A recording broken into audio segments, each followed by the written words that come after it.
Hey dudes, what's up? Since it's been a few weeks, maybe even a little bit over a month since the last time we did a Reading Your Paranormal Stories video, I figured that today we would read more of your paranormal stories. I have gotten a ton of new emails with a ton of new stories, so I'm super excited to jump in and read some of the ones that I have picked out for you guys. So this first story comes from Julia, and I'm really excited to read this because Julia is a member of my community over on Twitch. She's been there for almost about a year now, maybe a little bit over a year. She's been telling us over on Twitch a little bit about it. It has to do with her boyfriend's house, so I'm super excited to get into it, and I guess without further introduction, let's just read her story. Hey Ash, Julia from Twitch finally sending the stories of my boyfriend's house, and my experiences are just growing. Oi. This is kind of all over the place, so pick and choose what you'd like to share, if anything. Hi Ash, so my boyfriend's house is very believably haunted. It was constructed in the 1700s and used to be a tavern in the Revolutionary era. George Washington and many of the American troops were known to hide there when the British were in the area, and many of the spirits that have been seen reflect this area as well.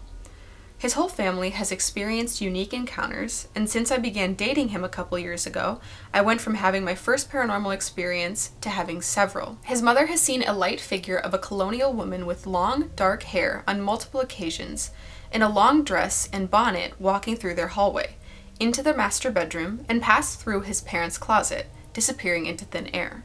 Similarly, my boyfriend has seen a little girl wearing a bonnet smile and giggle before running through a wall and disappearing. His younger brother witnessed a walking chair in their kitchen slide fully across their kitchen without tipping back and forth at all, seemingly just thrown. His sister has been washing dishes when she felt someone whisper into her ear and felt someone blow her hair into her face, but when she turned around, thinking it was her little brothers, no one was there. His father, who was born completely blind and with absolutely no remaining vision, has also had experiences of his own, which may be the most chilling to me.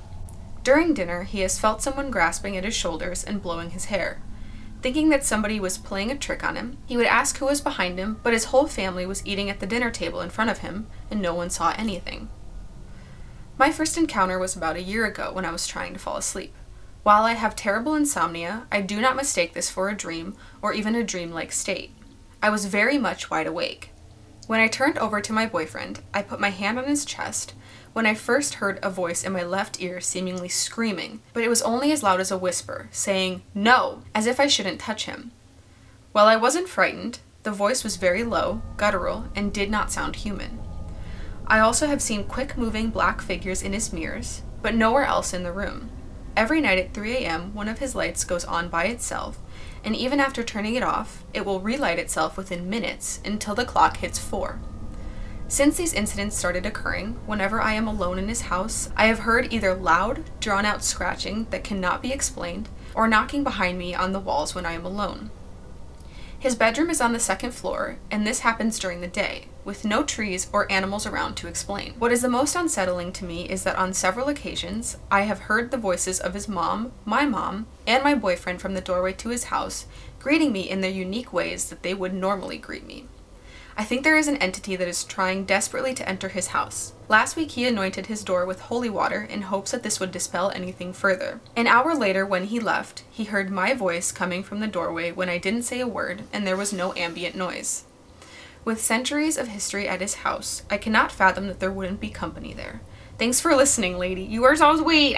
That's definitely interesting that everybody in the house has had experiences, and as well as you, even though you don't live there, but I'm sure you're over there quite a bit. Like you said at the end, it definitely doesn't surprise me that there has been so much activity there. Thank you so much, Julia, for reaching out and telling me your and Johnny's stories. I really appreciated reading them. The next story we have comes from Izza. Hi, my name is Izza. I've recently started binge watching your paranormal stories, and I saw a video where you said something about a subscriber having paranormal encounters after watching your videos.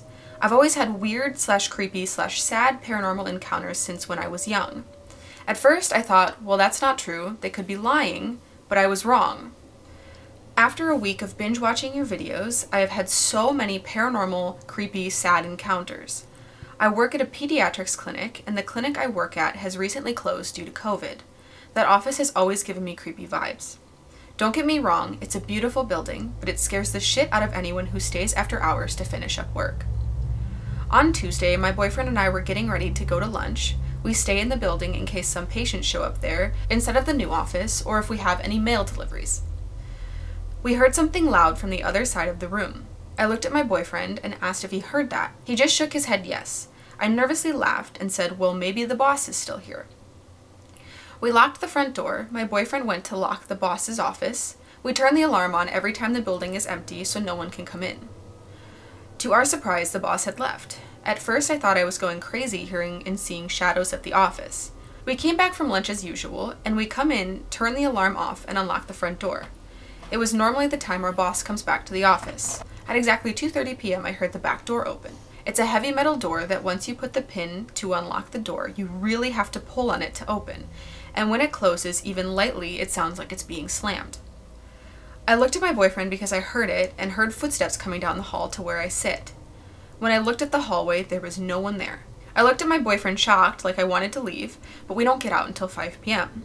Sorry if I'm all over the place, please let me know if you would like to hear more paranormal stories of mine. I always think it's so creepy when things that like a person has a very hard time moving are so easily moved by ghosts and spirits. Just like the fact that it would take so much force for one person to open that door by themselves and it can just so easily open and close from a ghost moving it. I wonder if there was anything that happened in that clinic or in that office that made the activity kind of happen.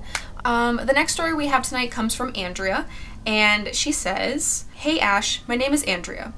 I discovered your channel a few weeks ago and I have to say that I love it. I've been binge watching all your videos, especially the paranormal ones. I decided to share some of my stories, and even though they're not so scary, I think they are pretty interesting. I'm sorry if I make any mistakes. English is my third language." Oh my goodness, 3 languages? I can barely speak English half the time. "This story takes place in my old grandma's house, as most of my stories do. I was around 10 years old, so I remember this clearly. It was around 7 or 8 p.m., but it was quite dark outside. I was sitting at a table that used to be in the middle of the garden when I heard a voice. I couldn't quite make out what it said or whose voice it was, so, at first, I thought it was the wind or even someone that was walking past the house. But then I heard it again. It was my mom's voice, and she was calling my name.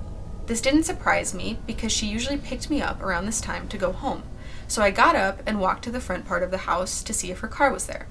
But it wasn't. I started freaking out because that was, without a doubt, my mom's voice. So I ran to see my grandparents and told them what had just happened. They both told me that they had had the same experience before. One of them heard the other one call out her name as if she was looking for her, and the other one heard her son call out her name. This was apparently a reoccurring thing because most of my family has a similar story to mine. Something was definitely living in the house with us. Ew, that's such a just the way that you put that, I hate it. I always felt uneasy walking through it alone at night, and even saw an apparition once. It was pitch black outside. I was walking through the front of the house looking for my aunt when I saw a man and his big dog just standing there in front of me. I couldn't move. I felt frozen there, just staring at them. The man was wearing a typical farmer's hat, overalls, and had a neutral face. The dog was just sitting next to him. He was black and had glowing yellow eyes. I remember not being scared and not even questioning the fact that they were in the house. I just walked away and never saw them again. I told this story to my mom, and she believes the dog was hers. His name was Black, and he had passed away a few years before I was born. She used to see him a lot too, but my grandma's moved a few years after this, so we haven't seen them again. No one knows who this man could be though, and now I get chills every time I think about this experience. I have a lot of short stories like this one, but also stories of my mom and sister's experiences. Let me know if you would like to hear more of them, and thank you for taking the time to read this."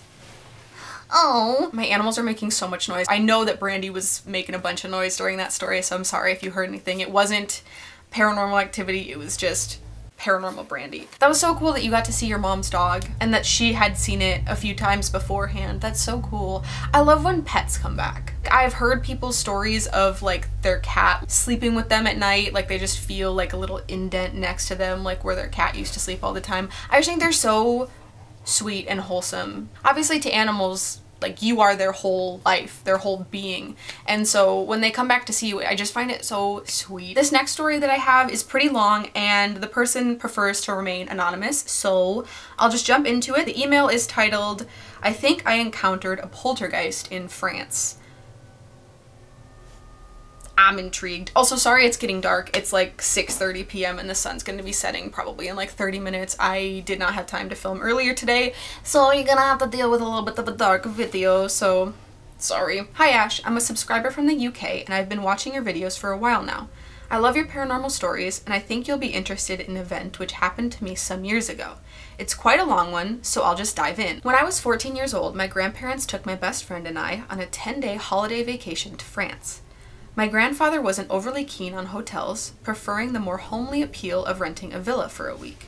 So this is what we did. After 2 days of traveling, we finally arrived in what would be our home for the next week, a converted barn in the middle of miles and miles of countryside.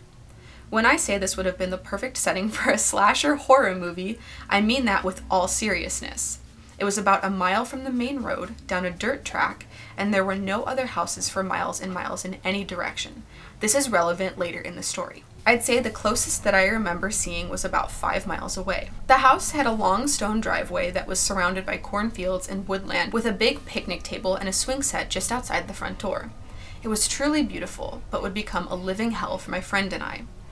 I remember we pulled up, noticing an empty barn connected to the left side of the house, which I found creepy but not unusual, as this was clearly most likely a farm at some point in the past.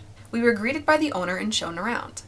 Standard procedure. She led us upstairs and off to the right, where there was a large bedroom with 3 unmade single beds, 2 to the right side of the room, which lay side by side, separated by a small bedside table, and 1 on the opposite side of the room, perpendicular to the other 2 beds, and a wardrobe on the right-hand wall, closest to the door.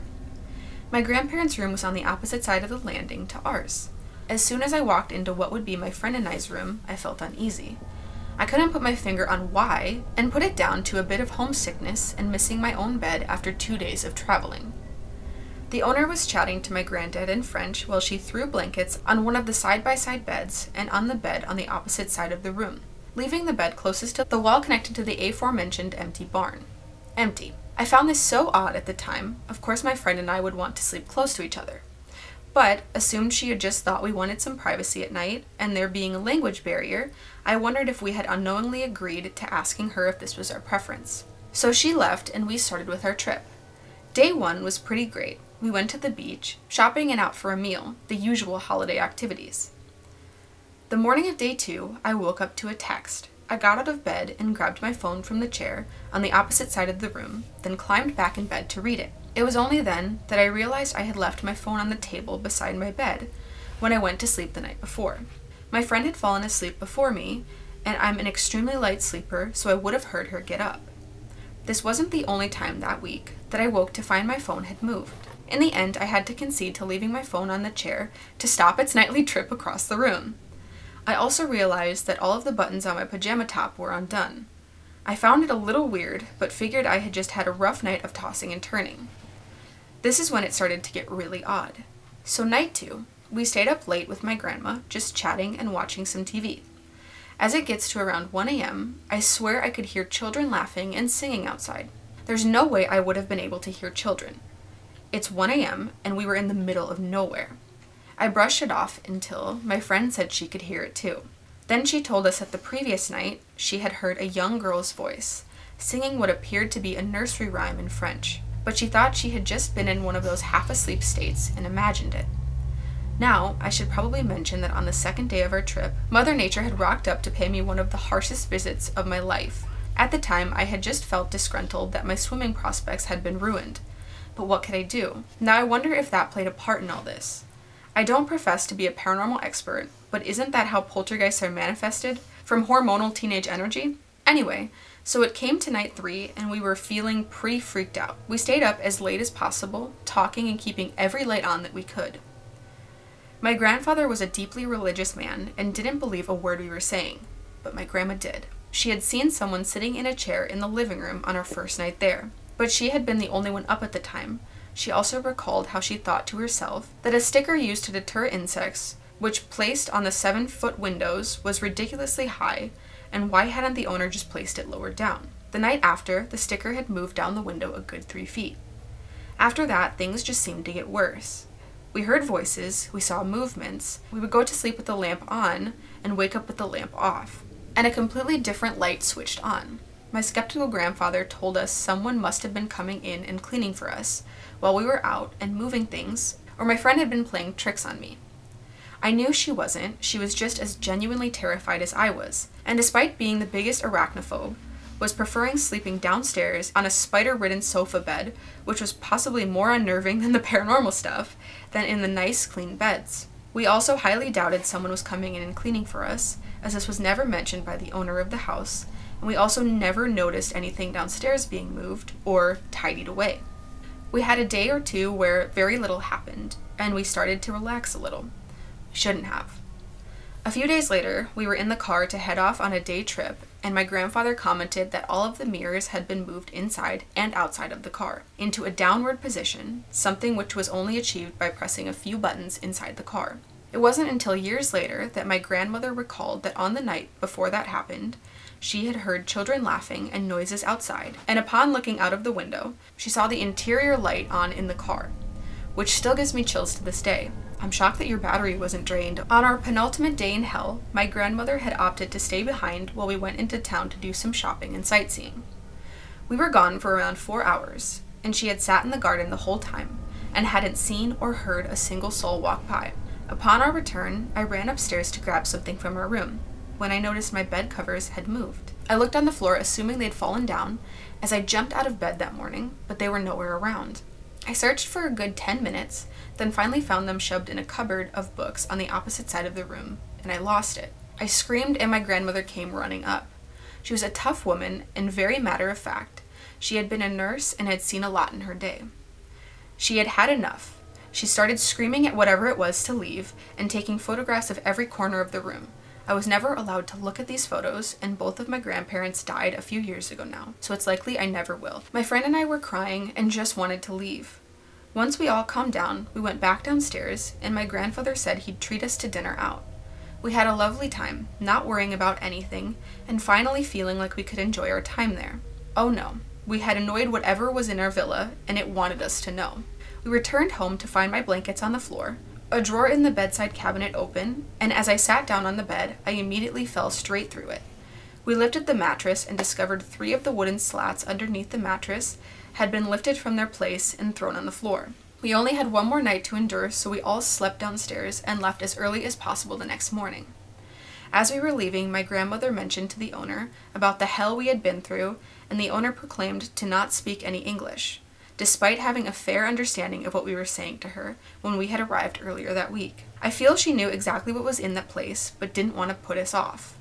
I have since tried to find the name of the town we stayed in, and despite my 99% certainty that I am remembering it correctly, I cannot find a mention of it anywhere. I'll never forget that last holiday I shared with my grandparents, but for all the wrong reasons. I'd love your opinion on this though. Was it a poltergeist, or were we just unlucky enough to find the most haunted farmhouse in the north of France?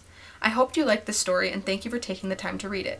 I do have other paranormal stories I could share, but none quite as eventful as this one. There was definitely activity there. I've had a bed with slats like that, and 3 slats missing I feel like isn't enough for a bed to fall through, unless it was like an extremely thin mattress. Why you would fall through with just 3 slats missing, unless it's like a different kind, I don't know. Just my 2 cents. I'm sorry if I offend anybody with that. Either way, that is an extremely creepy story. Until the bed thing, I don't think it was very malicious. It just seemed like a prankster, like moving your phone, moving your sheets, moving the mirrors down, turning on lights, turning off lights. If it wanted to hurt you, I'm sure it very well could have. So it just sounds like pranks to me. Even the bed thing, like that is like a prank you could pull on somebody. It doesn't have to be like malicious intent. If anybody else in the comments has any other input on that story, please feel free to let me know. I do think it's creepy that it was out in the middle of nowhere. Because that one was quite long, I do think I'm gonna end there. I hope you guys enjoyed the stories, and thank you so much to everybody who has been sending me their stories. I really, really appreciate you guys taking the time out of your day to type up and send me these stories. If you hear snoring, it is literally Lilith.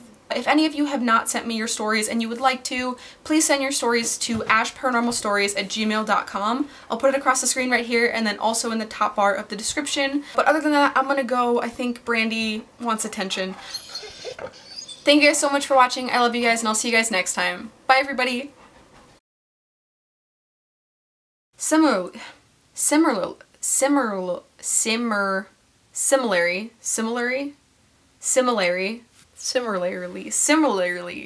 similarly, similarly, right? Similarly. That sounds correct. Okay. Similarly, similarly, similarly,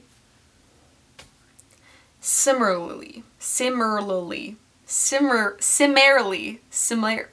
Why? This is such an easy word. Why did I forget how to pronounce it? Let me turn on my sound. Similarly. Similarly, similarly. Similarly. Similarly. I was correct. I just doubted myself. Similarly, I can't. Similarly,